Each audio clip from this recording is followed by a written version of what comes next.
Assalamualaikum warahmatullahi wabarakatuh. Hari ni kita nak masuk tajuk baru sebab kita dah habis bab 3. Untuk bab 4 kita akan belajar berkaitan dengan cuaca dan iklim di Malaysia. Untuk hari ni kita just nak masuk 4.1 dahulu. Kita ada berapa dalam bab 4 ni? Ada berapa subtopik? 4.1 jenis dan ciri iklim di Malaysia, dan 4.2 adalah pengaruh cuaca dan iklim terhadap kegiatan manusia di Malaysia. Untuk kelas kali ini kita akan masuk 4.1 sahaja sebab tak mau kamu rasa terlalu banyak untuk kamu hadam dalam satu kelas. Kita tengok 4.1 jenis dan ciri iklim di Malaysia. Apakah jenis iklim di Malaysia? Jenis iklim kat Malaysia ni macam mana? Malaysia mengalami iklim khatulistiwa yang panas dan lembap sepanjang tahun. Iklim khatulistiwa, ingat, highlight. Kamu ingat siap-siap iklim Malaysia adalah iklim khatulistiwa yang panas dan lembap sepanjang tahun.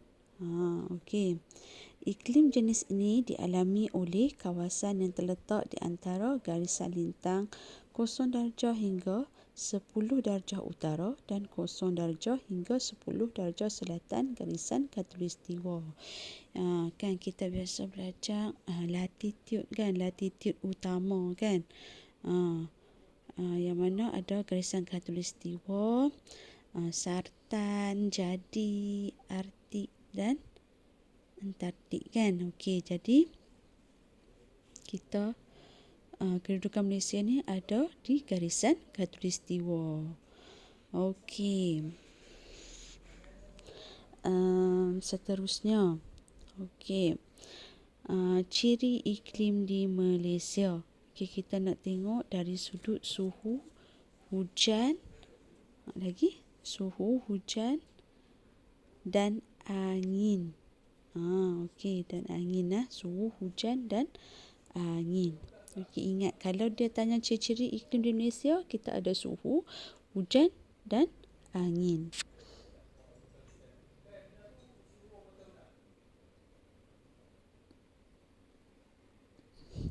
Sorry gangguan sikit tadi. Ciri iklim di Malaysia, suhu. Apa tu? Macam mana suhu di Malaysia? Suhu sekarang ni tinggi kan? Tengok, suhu tinggi dan hampir sekata sepanjang tahun. Min suhu tahunan tinggi iaitu 20 darjah Celsius. Julat suhu tahunan kecil iaitu 1 darjah Celsius hingga 3 darjah Celsius. Julat suhu harian besar iaitu 5 darjah Celsius hingga 10 darjah Celsius bagi stesen berhampiran pantai. 8 darjah Celsius hingga 12 darjah Celsius bagi stesen pedalaman. Kita tengok. Kalau kamu tak pernah faham, tengok kat info tu. Min suhu tahunan tu apa? Min suhu tahunan adalah jumlah min suhu bulanan dalam setahun bahagi 12 sebab setahun ada 12 bulan. Min suhu bulanan dalam setahun bahagi dengan 12. Itulah yang dimaksudkan dengan min suhu tahunan. Kalau julat suhu tahunan pula adalah, bila sebut julat je, dia mesti adalah min suhu bulanan tertinggi tolak min suhu bulanan terendah. Kalau julat suhu harian pula adalah suhu maksimum harian tolak suhu minimum harian. Suhu maksimum tolak suhu minimum. Kamu akan dapat julat suhu harian. Julat suhu harian kita besar, iaitu 5 darjah Celsius hingga 10 darjah Celsius bagi stesen berhampiran pantai, dan 8 darjah Celsius hingga 12 darjah Celsius bagi stesen di pedalaman.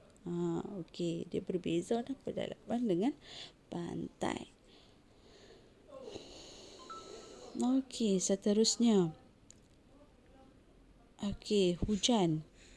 Negara kita menerima hujan sepanjang tahun. Okey, jumlah hujan tahunan di Malaysia adalah kira-kira 2,600 milimeter. Okey.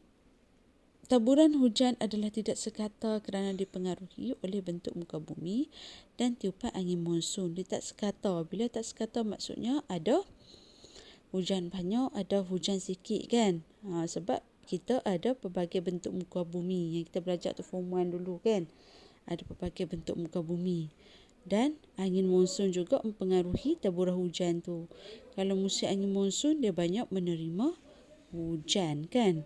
Hujan maksimum diterima semasa peralihan monsun iaitu pada hujung bulan Mac hingga awal Mei dan Oktober hingga pertengahan November. Kamu boleh tengok jadual 4.2 tu. Okey, sumber Jabatan Meteorologi Malaysia. Okey, hujan. Tengok dia kata pada hujung bulan Mac 94.8 hingga awal bulan Mei. Nampak Mei. April, Mei 227.1. 227.1 banyak kan? Dan pada hujung bulan Mac hingga awal bulan Mei dan Oktober hingga November. Oktober berapa? 250. Nampak 250.7 hingga pertengahan November 331.3. Cikgu minta sangat kamu tengok betul-betul kalau dalam periksa tengok betul-betul dia punya jumlah dia, tak mau tertukar. Okey, baik. Seterusnya, min suhu dan hujan bulanan di Malaysia tahun 2016. Saya tunjuk dah kan kat situ kan dalam graf 4.1. Min suhu dan hujan bulanan Malaysia 2016. Yang garisan merah tu menunjukkan suhu dan yang berwarna warna hijau tu adalah hujan. Macam mana hujan mempengaruhi suhu? Okey, baik. Seterusnya, jenis hujan apa yang ada di Malaysia? Jenis hujan apa yang ada kat Malaysia ni? Okey, pertama sekali adalah hujan perolakan. Okey, dan yang kedua adalah hujan bukit. Pertama sekali kita tengok hujan perolakan. Okey, hujan perolakan ni kamu tengok rajah 4.1. Cikgu nak kamu hafal siap-siap rajah ni supaya kamu nak lukis mudah nanti kan. Okey, hujan perolakan macam mana pembentukan dia? Dia melibatkan permukaan bumi yang panas. Udara panas naik, dia menghasilkan awan cumulonimbus. Okey, tengok ayat. Okey, yang dibagi. Soal 51 nah. Okey, permukaan bumi dipanaskan oleh pancaran matahari. Permukaan bumi kan. Okey, air tersejat. Okey, dalam sains kalau ayat tersejat kan. Dan membentuk wap air. Udara panas bersama-sama wap air naik ke atmosfera sehingga sampai di paras yang tinggi. Udara menjadi sejuk dan wap air mengalami proses pemeluapan menjadi titisan air lalu membentuk awan cumulonimbus.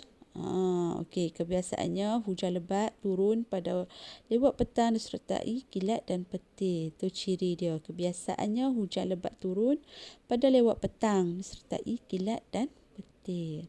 Jelas kan bila kamu lukis, pastikan kamu boleh menerangkan macam mana berlakunya hujan perolakan ni.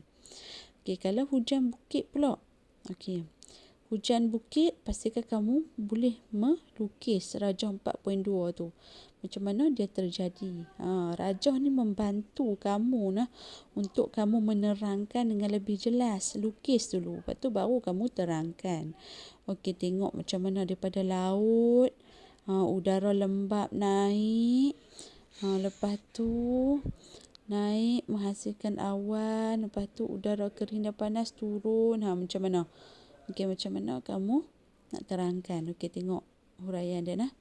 Hujan bukit turun di kawasan tanah tinggi yang menghadap udara lembap. Hujan bukit turun di kawasan tanah tinggi yang menghadap udara lembap. Okey, udara lembap dari laut dipaksa naik ke cerung bukit kerana dihalang oleh tanah tinggi. Dipaksa naik nah. Okey, udara menjadi sejuk dan uap air mengalami proses pemeluapan menjadi titisan air lalu membentuk awan. Okey. Hujan lebat turun di bahagian cerun bukit yang menghadap udara lembap. Bahagian cerun yang terlindung menerima hujan yang sedikit dan dikenali sebagai kawasan lindungan hujan. Okey, boleh tak? Kalau tak faham tak apa, nanti kamu boleh tanya dalam grup kita nanti nah. Okey, baik. Seterusnya. Okey, kita tengok dekat dalam muka surat 52. Okey, tengok muka surat 52. Menurut Jabatan Meteorologi di Malaysia, hujan tahunan tertinggi di Malaysia berlaku di cerun bukit kawasan pedalaman Sarawak. Purata hujan tahunan melebihi 5,000 mm kerana terletak di cerun bukit yang menghadap angin lembap. Jabatan Meteorologi ni adalah jabatan kaji cuaca kan? Okey. Kamu tengok lagi apa yang orang tu cakap. Kawasan yang menerima hujan yang paling sedikit di Malaysia ialah Kuala Pilah di Negeri Sembilan. Purata hujan tahunannya kurang daripada 1,500 mm kerana terletak di kawasan lindungan hujan. Kan kita belajar dalam muka surat 51 kawasan macam mana yang dikenali sebagai kawasan lindungan hujan. Bila sebut kawasan lindungan hujan, dia menerima hujan yang paling kurang, paling minimum. Okey, baik. Kamu tengok peta 4.1 tu dia menunjukkan taburan hujan tahunan di Malaysia 2016. Okey, tengok nah. Warna dia makin ke warna purple tu dia makin banyak taburan hujan tu nah. Nampak tak? Okey, boleh. Seterusnya, yang terakhir. Yang ni memang perlulah kita nak cikgu nak kena terang dengan lebih mendalam. Sebab dia perlukan video untuk menunjukkan pergerakan angin tu. Yang ni memang kita baca dulu. Okey, angin. Terdapat dua jenis angin monsun iaitu monsun timur laut dan monsun barat daya. Selain itu, Malaysia juga menerima tiupan angin Sumatera dan angin tempatan, bayu laut dan bayu darat. Okey. Kita berhenti kat sini dulu. Cikgu sambung dalam video seterusnya. Okey.